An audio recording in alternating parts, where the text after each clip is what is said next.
Iran ने कथित तौर पर अमेरिका के राष्ट्रपति डोनाल्ड ट्रंप के और मेलानिया के बेटे बैरन को मारने का ऐलान किया और इनाम का ऐलान कर दिया। ट्रंप परिवार के लिए खतरे के तौर पर ईरान के सरकारी टीवी ने प्रोग्राम दिखाया जिसमें बैरन ट्रंप तक पहुंचने के तरीकों के बारे में बताया गया।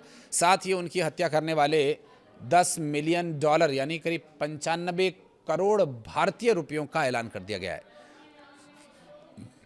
और यह दावा ऐसे समय में किया गया जब अमेरिका ने ईरान पर नए आर्थिक प्रतिबंध लगाए हैं और इससे दोनों देशों में तनाव बढ़ गया है। दरअसल IRGC से जुड़े मीडिया की ओर से ईरानी सरकारी टीवी चैनल 3 पर दिखाए गए वीडियो में यह बताया गया कि बैरन ट्रंप को कहां और कैसे मारे।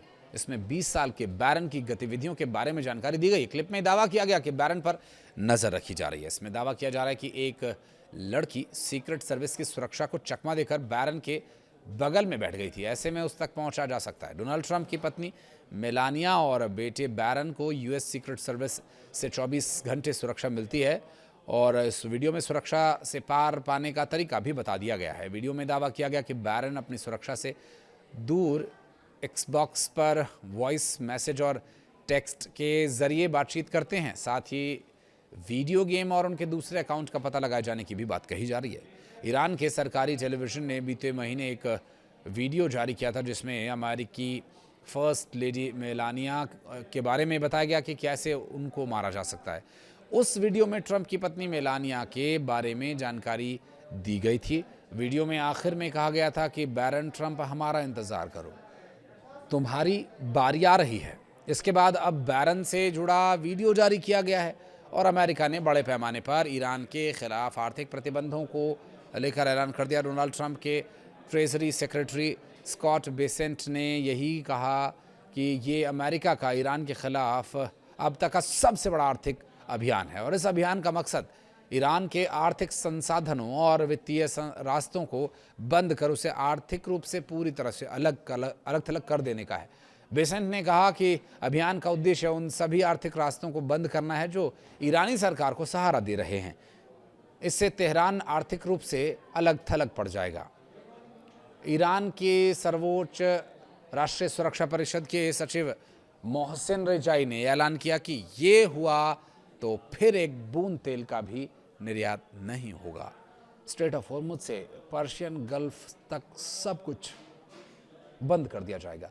तो वहीं दूसरी तरफ अब जो भी देश, बैंक या संस्था ईरान के पैसे के लेन देन करेंगे वो मनी लॉन्ड्रिंग के मामले में उसे अमेरिका के डॉलर के सिस्टम से बेहतर किया जा सकता है। वहीं अमेरिकी वित्त मंत्री स्कॉट बेसेंट ने सोमवार को ऐलान किया कि साफ शब्दों में कहें तो इसका मतलब है कि ईरान की जो मदद करेगा वो देश अमेरिकी डॉलर का इस्तेमाल नहीं कर पाएगा।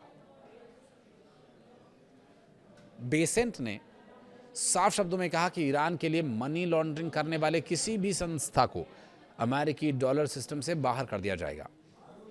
उन्होंने ये भी चेतावनी दी है कि कार्रवाई का समय शुरू हो चुका है। अमेरिकी वित्त विभाग ने ईरान की अर्थव्यवस्था से जुड़े 5 अहम क्षेत्रों के कई कार्रवाई इन पर की है और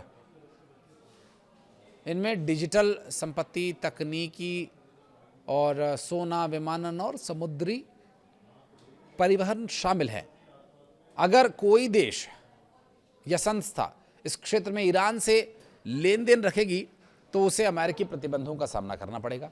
ईरान इन क्षेत्रों का इस्तेमाल अपनी कमजोर होती अर्थव्यवस्था को और मजबूत करने के लिए कर रहा है।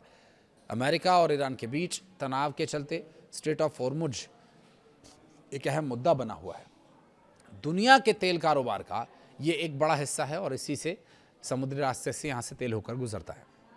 ईरान के साथ युद्ध को 6 महीने हो चुके हैं। इस समुद्री रास्ते को फिर से खोलने को लेकर बातचीत अटकी हुई है। यही वजह है कि अमेरिका की आर्थिक रणनीति में तेल, जहाजरानी और वित्तीय लेन देन को निशाना बनाना बेहद बड़ा कदम माना जा रहा है। दिलचस्प बात यह है कि अमेरिका ने चीन के बैंक को भी चेतावनी दी है। हालांकि चीन से अमेरिका कैसे निपटेगा इसके बारे में कोई जानकारी तो सामने नहीं आई है, लेकिन चीन ईरान का सबसे बड़ा व्यापारिक पार्टनर है। बेसेंट ने कहा कि ईरान के साथ कारोबार करने वाले किसी भी को संस्थान को अमेरिकी प्रतिबंधों का सामना करना होगा। कोई भी जो भी साथ देगा ईरान का। नई पाबंदियों का सिर्फ कंपनियों पर ही नहीं, अमेरिका ने साफ किया कि बड़े वित्तीय संस्थानों पर भी असर होगा और जो भी मददकर्ता पाया गया उस पर कार्रवाई होगी। बेसेंट ने कहा कि इसी सप्ताह के अंत तक एक बड़े वित्तीय संस्थान पर प्रतिबंध लगाए जाने की उम्मीद है। हालांकि ये नहीं बताया कि वो संस्था कौन सी है। आप गेस कीजिए कि वो संस्था कौन सी हो सकती है और क्या चल रही है इस वक्त रणनीति। इस बारे में कुछ और डिटेल्स के साथ फौरन होंगे हाजिर। फिलहाल इस वीडियो को यहाँ तक देखने के लिए आपका बहुत बहुत धन्यवाद। कुछ कहना चाहें तो कमेंट सेक्शन में ज़रूर बताइएगा।